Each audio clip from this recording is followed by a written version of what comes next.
네, 자, 2부를 시작하겠습니다. 자, 2부는, 제가 이제, 지난 학기, 우리 수강생 가운데 한 분이 쓴, 논문을, 잠깐 보여드리고, 또 제 논문도 한편, 보여드리고, 논문이 어떻게, 제가 요구하는 논문이 어떤 것인지, 살펴보신 뒤에, 오늘의 과제인 주제 잡기 쪽으로, 자, 방향을 틀어서 한번 논의를 하겠습니다. 자, 먼저 그러면은 지난 학기 한 수강생의 논문을 좀 보도록 하겠습니다. 뭐 유튜브로 지금 잘 안 보일 수도 있는데요. 동물 학대와 관련된 논의를 좀 했군요. 이렇게 동물 학대 다시 뜬매김이라고 쓴 거 보니까 아마 저하고 코드를 좀 맞추기 위해서 글 이름도 이렇게 바꾸신 것 같습니다. 필요성 재고 이렇게 했는데 여기는 뭐냐면은 제가 나중에 여러분들이 글을 논문을 내시면 이 판단 평가표를 가지고 여러분들의 논문을 평가를 하고 값을 매기게 됩니다. 그리고 아주 간단하게 피드백 정도로 해드리고요. 자, 들어가기 이렇게 됐죠. 들어가기, 그 다음에 풀어내기, 자, 도마길 이렇게 돼 있고, 마디 이런 식으로 되어 있고, 자, 마디 1, 2, 3 이렇게 되어 있고, 도마기 이렇게 되어 있고, 그리고 마디 2, 마디 3 이렇게 또 있고, 도막 3 이렇게 마지막 자기가 말하려고 하는 바가 설명이 되어 있습니다. 자, 그런 뒤에 끝맺기, 그리고 참고문헌 이런 방식으로 해서 논문이 완성이 됐습니다. 자, 그럼 이제 제 논문을 한번 보죠. 제가 제 논문을 보여드리는 가장 중요한 이유는 첫 문장을, 첫 글어를 여러분께 읽어드리기 위한 겁니다. 자, 보통 이제 학술지 논문은 맨 위에 그 서지 내용이 들어와 있습니다. 서지 내용이 들어와 있고 곧바로 이마에 해당되는 논문 글 이름이 있고 그 다음에 이제 글쓰미 이름이 있는데 글쓰미 이름은 밑에 이렇게 각주로 달리게 됩니다. 각주로 달리게 되고요. 자, 그럼 이제 첫 글을 한번 읽어봐 드리겠습니다. 요거는 제가 여러분에게 이제 강요할 겁니다. 반드시 이렇게 쓰라고 요구를 할 거예요. 이거는 우리가 이제 글쓰기 이제 교육을 목적으로 하는 강의이니까 여러분들에게 교육을 위해서 가르치기 위해서 제가 강요하는 부분이 좀 있으니까 그런 부분들 좀 이해하시고 좀 따라와 주시면 고맙겠습니다. 자, 읽어봐 드리겠습니다. 저도 이렇게 쓰고 있으니까. 자, 이 글의 목적은 이라고 시작을 합니다. 이 글의 목적은 가습기 살균제 사건, 이것이 사건이나 참사를 넘어 악행이라고 규정되어야 함을 밝히는 데 있다라고 첫 글을 썼군요. 자, 이 글의 목적이 뭐라고요? 가습기 살균제 사건이 악행이다라는 것을 증명하는 데 있다. 이렇게 말하는 셈입니다. 그러면 첫 글을만 읽어도 이 논문이 무엇을 말하려고 하고 무엇에 대해 썼는지 정확히 알 수 있습니다.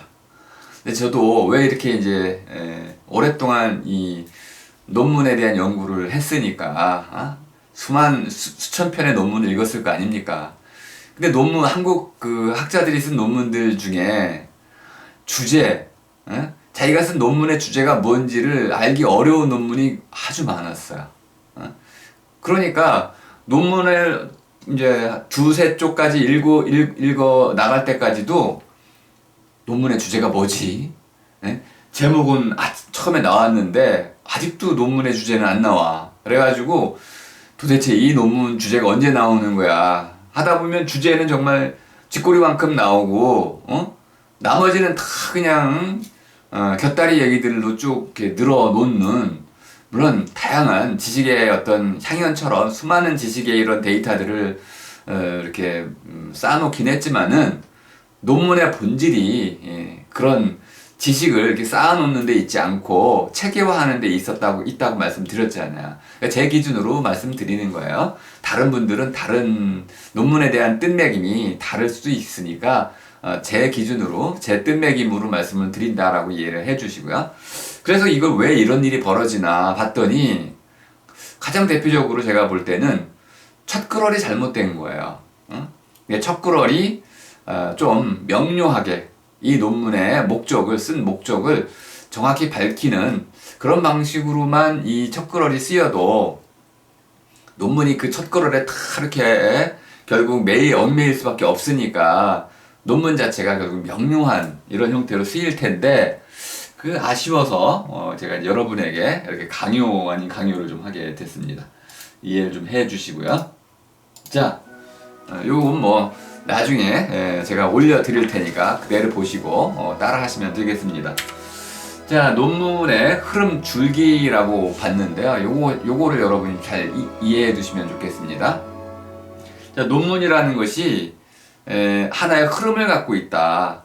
논문을 쓰는 데는 하나의 흐름이 있다. 이 흐름을 거꾸로 하면은 또는 들쭉날쭉하면은 좋은 논문 쓰기가 아주 어렵습니다. 그동안 오랫동안 우리가 글쓰기를 해왔기 때문에 인류 역사만큼 오래된 것이 글이잖아요. 그러니까 이 글에도 나름대로의 틀이 잡혀 있어요. 그것을 여러분들이 잘 배우시면은 좋은 글을 쓸 수가 있습니다. 가장 먼저 해야 되는 게 뭐냐? 논문을 쓰고 싶다. 그러면은 논문에 맞는, 논문에 걸맞은 그러한 주제를 찾을 수 있어야 됩니다. 논문에는 논문에 걸맞은 주제가 있습니다. 이렇게. 그 다음에 뭐를 해야 될까요? 자, 주제를 찾고 나면은 이런저런 과정을 거쳐서 결국 알짬그럴이라고 하는 주제문 쓰기를 할 수 있어야 됩니다. 이것이 만들어져야만 이제 그 다음 단계로 넘어갈 수 있습니다. 이게 안 되면 나중에 논문은 다양한 자료들을 뒤죽박죽 섞어 놓는 그런 잡탕이 되더라고요.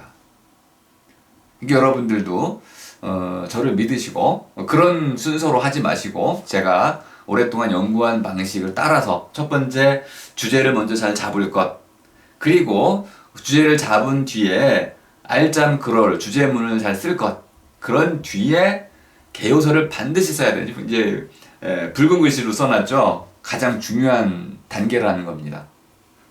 개요서 쓰기를 반드시 해야 되는데 개요서 쓰기는 나중에 제가 자세히 강의를 좀 할 겁니다. 개요서라는 게 무엇이냐?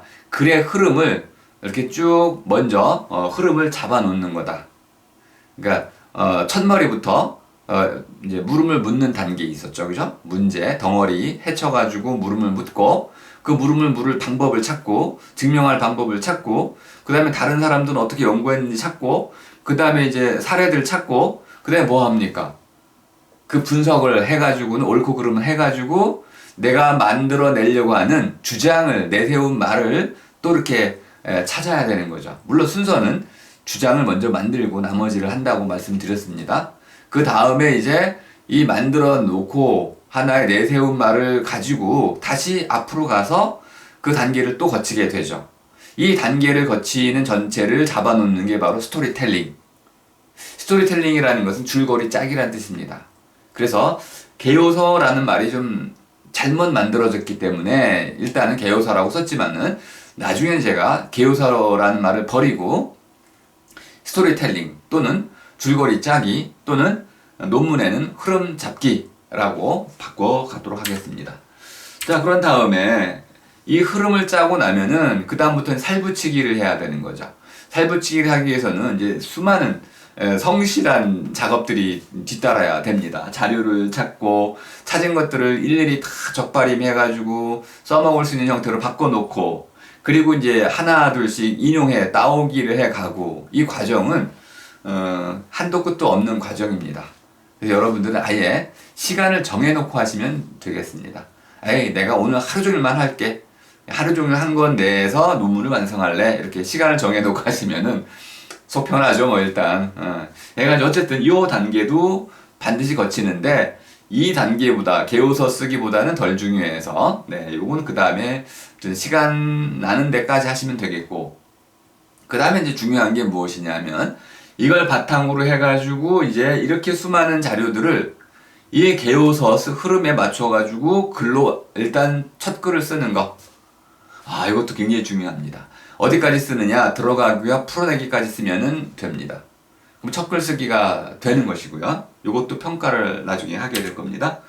자, 첫 글 쓰기를 하면서 어떤 일이 벌어지냐면 내가 해 나가는 과정 속에서 끊임없이 이렇게 이것이 되돌아오면서 이것이 맞는지 아닌지 또 새로운 자료가 나오면은 새로운 자료가 여기에 어떻게 또 변화를 일으킬 테니까 또 맞춰보고 맞춰나가고 하는 과정. 맞춰나가기가 또 계속 이루어지면서 고쳐쓰고 하면서 또 끝맺기까지 오는, 또 끝맺은 다음에 다시 고쳐쓰고 하는 과정이 이렇게 첫 글로부터 고쳐쓰기까지가 반복되는 이런 과정을 거치게 됩니다. 그러니까 중요한 단계, 두 단계를 꼽으라면 개요서 쓰기, 흐름 잡기하고 두 번째 첫 글 쓰기 단계라고 말씀드릴 수 있겠습니다. 이것이 핵심이 되기 때문에 이 부분은 제가 평가 과정을 통해 가지고 여러분께 아주 이제 강조를 좀 해드리려고 합니다.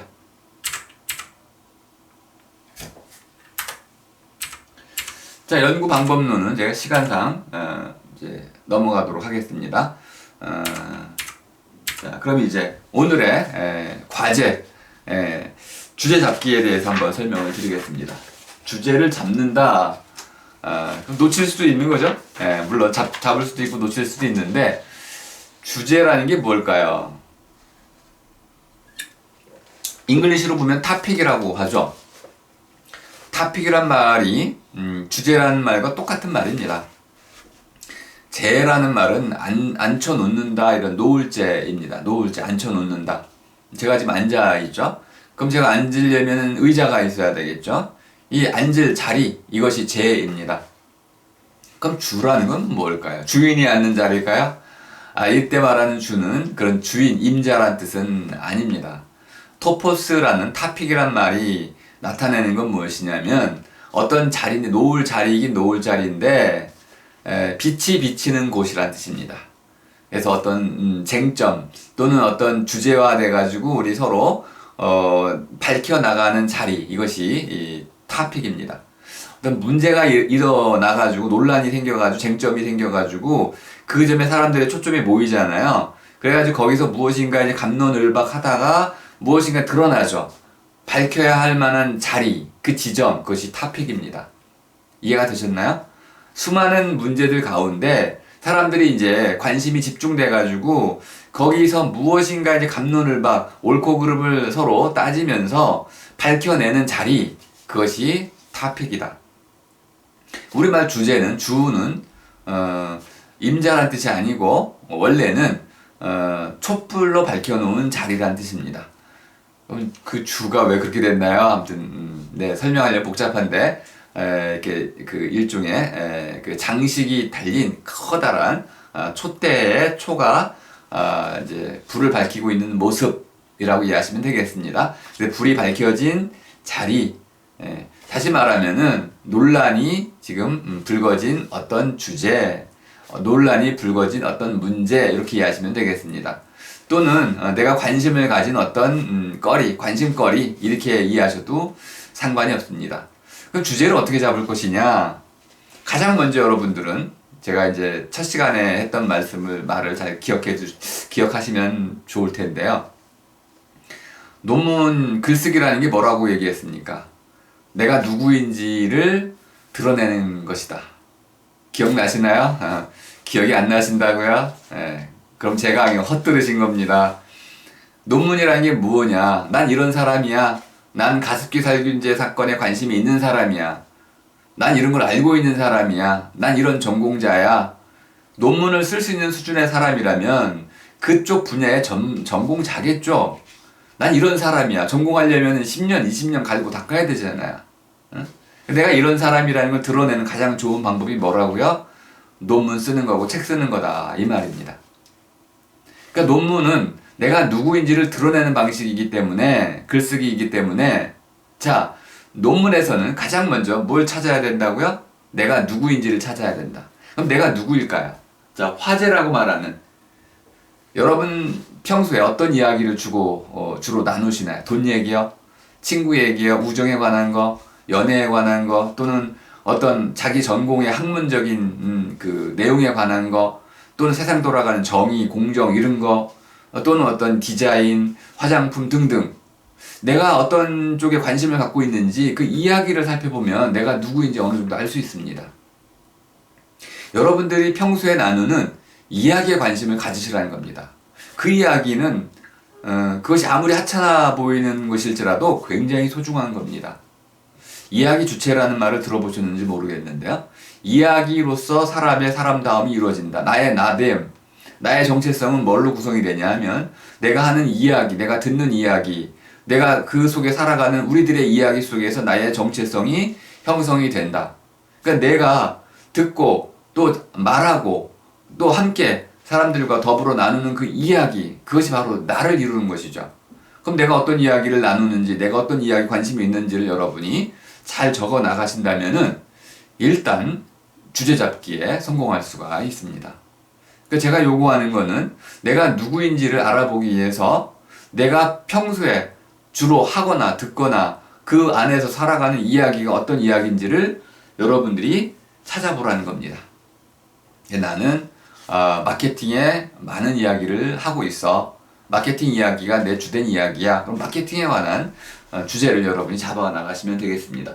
자, 주제라는 것은 이렇게 커다란 이야기 가운데서 또 덩어리니까 이 덩어리 가운데서 가장 가치가 있는, 값이 나갈 만한 그 주제에 초점을 하나 잡아가지고 그 초점으로 이제 하나의 눈을 만들어가지고 그 눈에서 무엇인가를 밝혀 나가는 것이다. 그러니까 주제라는 것은 초 하나를 밝히는 것 같다. 이렇게 이해하시면 되겠습니다. 여기까지는 비유적으로 많이 설명이 됐죠. 그래서 하나 예를 들어보는 건데요. 현대문화, 나는 문화에 관심이 많다. 근데 미디어 문화에 관심이 있다. 역시 미디어 문화가 중요하다. 그 인터넷을 통해서 이루어지니까 인터넷 가운데서 블로그가 참 중요하더라. 블로그로 가다 보니까 이제 1인 미디어라는 개념으로 블로그로 이야기됐다. 이렇게 되면 이제 문화 전반으로부터 1인 미디어로서의 블로그까지로 이야기가 좀 좁혀지고 있네요. 자, 그럼 이 1인 미디어를 가지고 내 주제로 삼을 수가 있겠습니다. 이해가 되셨죠? 자, 관심에 따라서 여러분이 평소에 내가 누구인지를 잘 드러내는 그런 나의 관심에 따라서 주제를 좁혀 나갈 것. 그 다음에 제목은, 글의 이름은 주제에 맞춰서 잡으면 된다. 자, 그럼 주제 잡을 때 생각할 것들을 한번 제가 쭉 10거를 늘어 놓았는데요. 반드시 하라는 것은 아닙니다. 이렇게 여러분들이 좀 주제를 어떻게 잡아야 되는지 이렇게 막연할 때 한번 고려해 보시라는 겁니다. 막연할 때 이렇게 한번 이걸 가지고 한번 체크를 해보라는 거고요. 꼭 이것을 안 하셔도 상관이 없겠습니다. 여러분의 관심사항이 뭔지 한번 잘 목록을 만들어 보시거나 또는 여러분이 실제로 듣는 다양한 강의 시간에 또는 생활에 어머니하고 엄마랑 TV에서 볼 때 등등. 그런데 논문에서는 여전히 학계가 중요합니다. 그러니까 학계에서 핫 이슈라고 하는 학계에서 지금 막 쟁점이 되고 있는 그 주제를 가지고 논문 쓴다면 아주 가치 있는 논문이 될 것입니다. 이걸 여러분들이 학부생으로서 알기는 쉽지 않을 수도 있습니다. 하지만 그것도 한번 도전해 볼 만합니다. 현재 우리 학계에서 어떤 문제에 지금 논문이 많이 쓰이고 있는가, 이런 것들을 한번 여러분이 찾아볼 필요도 있습니다. 그 다음에 여러분 전공 분야에서 뭔가 새로운 걸 배웠는데 리포트 수준이 아니고 내가 뭔가 새로운 알을 갖게 됐다면 그걸 가지고 써줘도 아주 좋다고 좀 봅니다. 어쨌든 요건 그냥 생각해 볼 만한 것들이고요.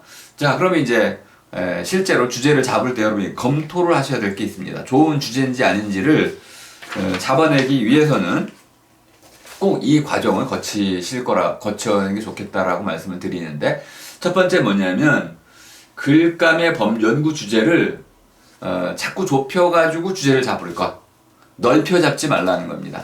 좁혀야 좋은 주제가 된다는 겁니다. 그 다음에 찾은 주제를 다른 주제들과 비교해 볼 것.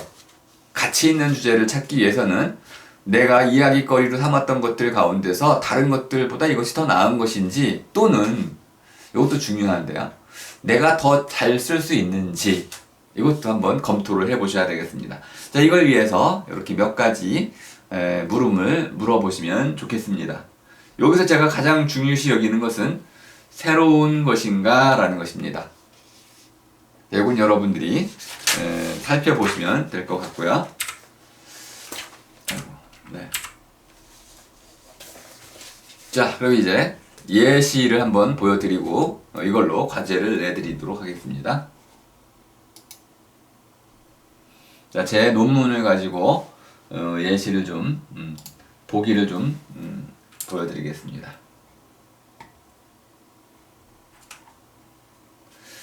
자, 이 과제의 핵심이 무엇이냐면 세 단계로 이루어져 있습니다. 주제 잡기는 세 단계로 이루어져 있으니까 이 세 단계를 잘 수행하시면 되겠습니다. 여기 맨 위에 보면 자, 이렇게 이야깃거리라고 제가 써놨습니다. 이야깃거리 뭘까요?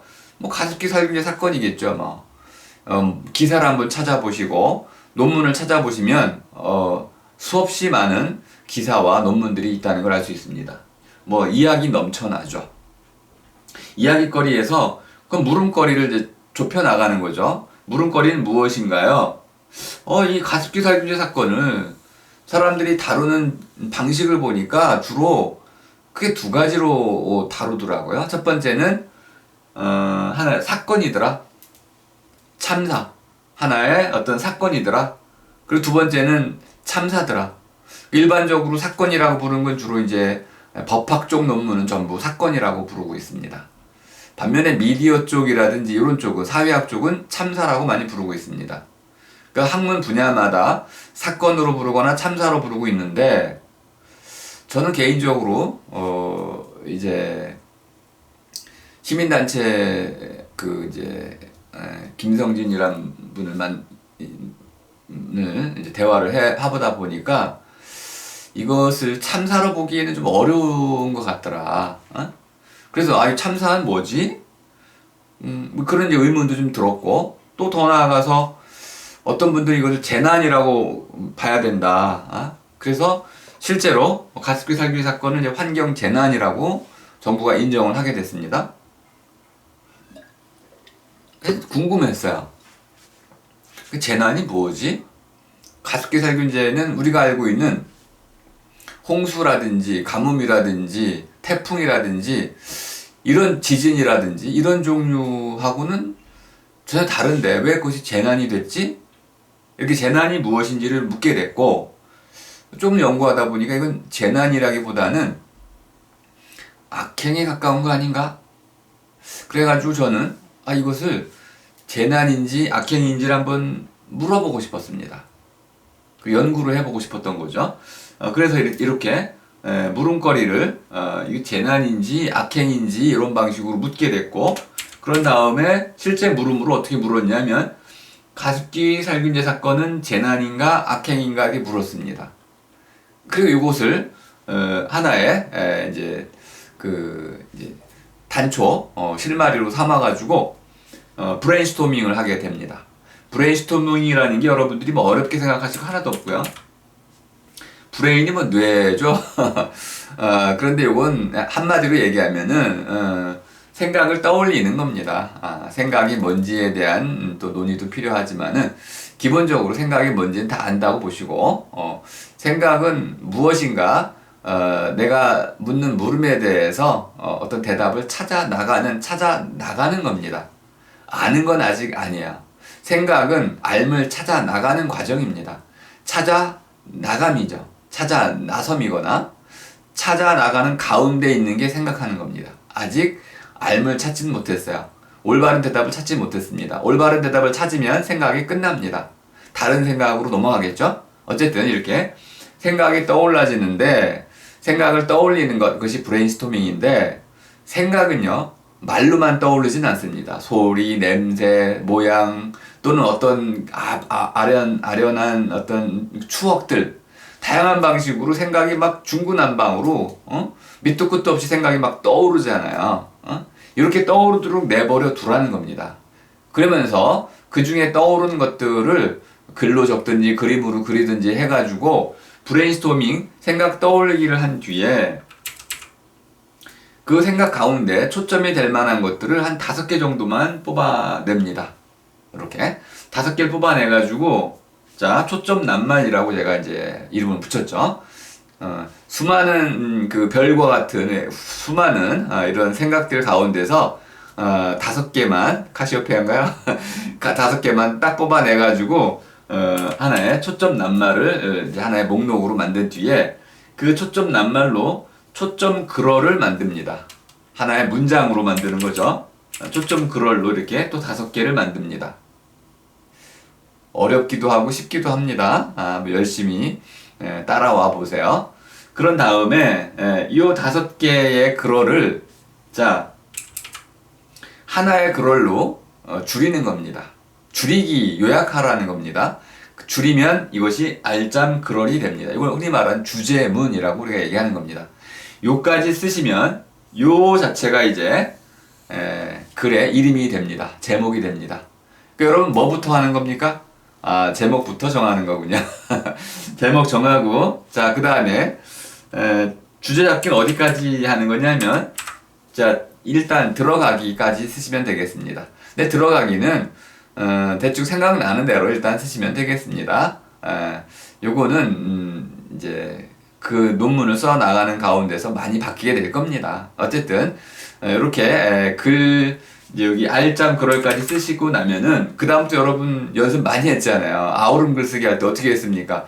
알짱 글언 가지고 분석한 데에 뭐였습니까? 다른 글들 아울러 드렸죠?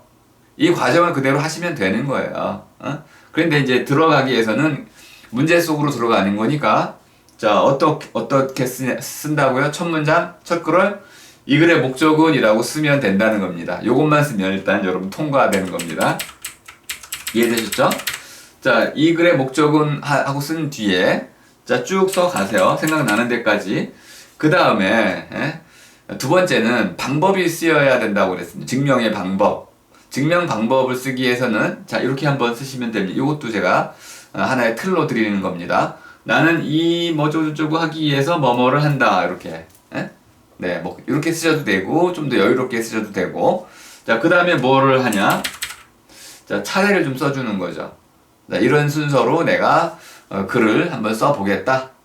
이렇게 하시면은 주제 잡기가 끝나게 됩니다. 그럼 이렇게 질문하실 수도 있어요. 교수님 그게 주제 잡기예요?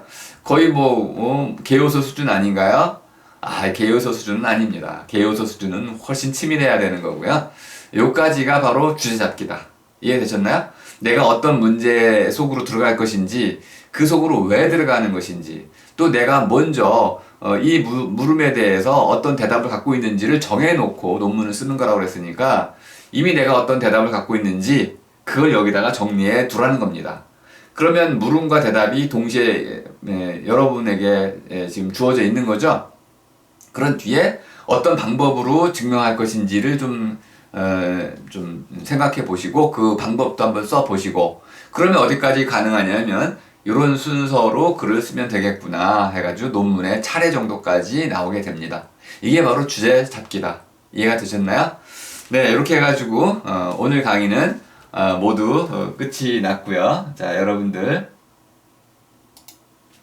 이렇게 해가지고 논문의 주제 잡기를 잘 해주시면 되겠습니다. 자, 오늘 강의 마치겠습니다. 수고하셨습니다.